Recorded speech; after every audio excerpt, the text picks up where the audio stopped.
Hi friends, இந்த வீடியோவில் நாம் கல்வி உரிமை சட்டம் 2009 RTE ஆக்ட் பற்றி பார்க்க போகிறோம்.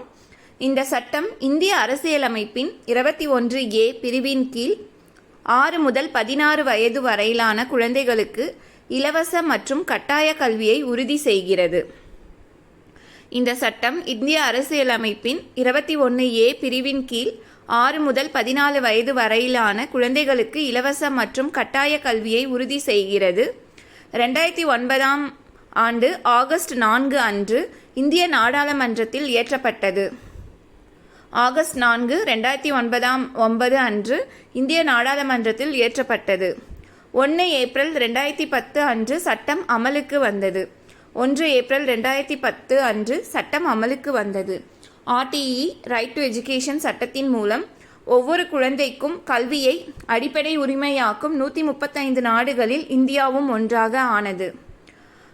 ரைட் டு எஜுகேஷன் சட்டத்தின் மூலம் ஒவ்வொரு குழந்தைக்கும் கல்வியை அடிப்படை உரிமையாக்கும் 135 நாடுகளில் இந்தியாவும் ஒன்றாக ஆனது. தேங்க்யூ.